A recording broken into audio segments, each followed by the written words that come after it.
the psychology behind anxiety disorders.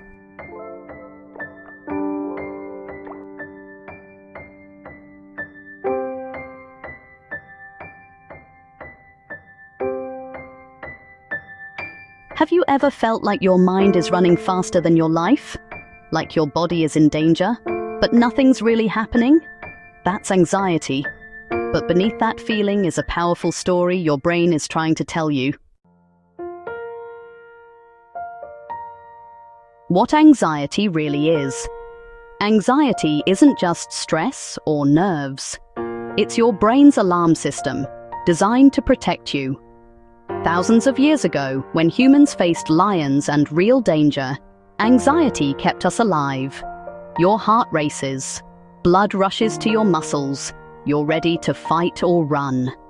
That's the fight or flight response, powered by your amygdala, a tiny almond-shaped structure in your brain. The problem? In modern life, the lions aren't lions anymore. They're emails, deadlines, job insecurity, family conflict, financial pressure, and yet, your brain reacts the same way, as if every stressor could kill you.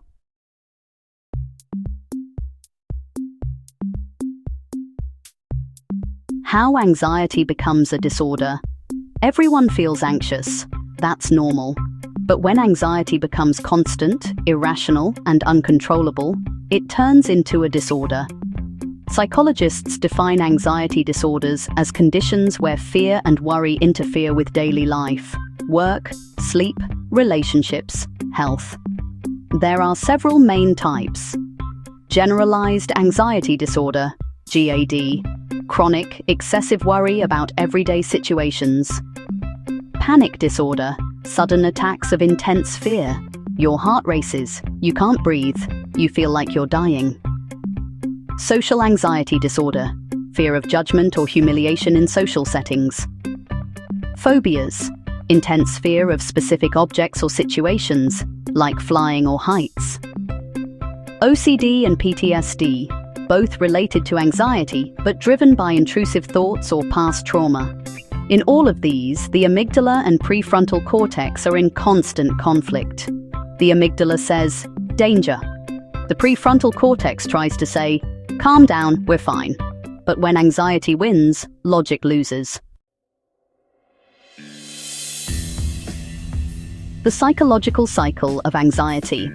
The anxiety cycle looks like this. Trigger, thought, fear, avoidance, relief, reinforcement. Let's break it down.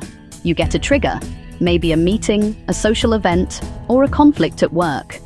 Your mind says, this is dangerous. Your body reacts, heart pounding, sweaty palms, tight chest. You avoid the situation to feel safe again. You feel temporary relief, but that relief teaches your brain that avoidance works, so it keeps sending anxiety signals next time. This is how the brain learns fear, and how it traps you in a loop. The roots of anxiety. Anxiety has biological, psychological, and spiritual layers. Biological, genetics, brain chemistry, low serotonin, high cortisol, and overactive stress systems. Psychological, childhood experiences, perfectionism, trauma, or constant invalidation. When a child grows up feeling unsafe, unloved, or unseen, the brain learns to anticipate danger, even when none exists. Spiritual, when people lose their sense of purpose or trust, in themselves, in life, in something greater, anxiety fills the gap. It's the fear of chaos when the soul forgets it's protected. How to heal and manage. Anxiety psychology doesn't just explain anxiety, it offers tools to tame it. Cognitive behavioral therapy, CBT, helps you identify distorted thoughts and replace them with rational ones. Instead of thinking, I'll fail, you learn to ask, what's the real evidence? Exposure therapy. Gradual exposure to feared situations retrains the brain. It teaches your amygdala, this isn't danger, this is life. Mindfulness and meditation. trains your prefrontal cortex to stay in the present. Because anxiety lives in the future, peace lives in the now.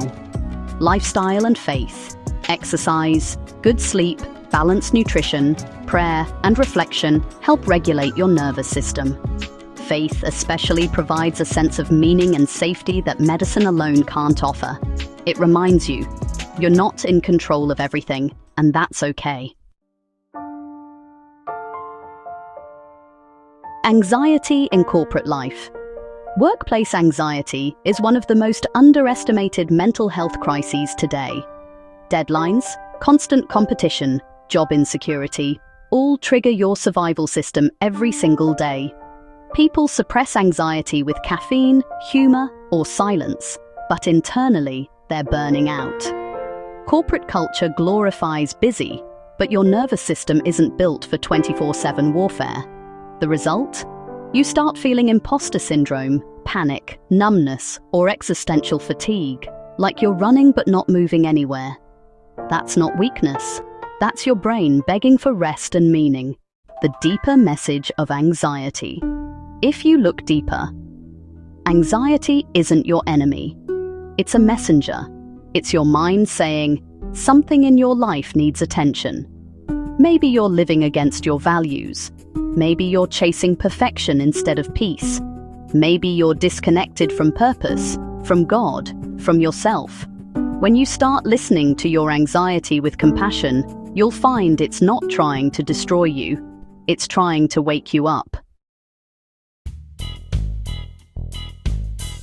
So the next time anxiety hits, don't ask, what's wrong with me? Ask, what is my mind trying to protect me from?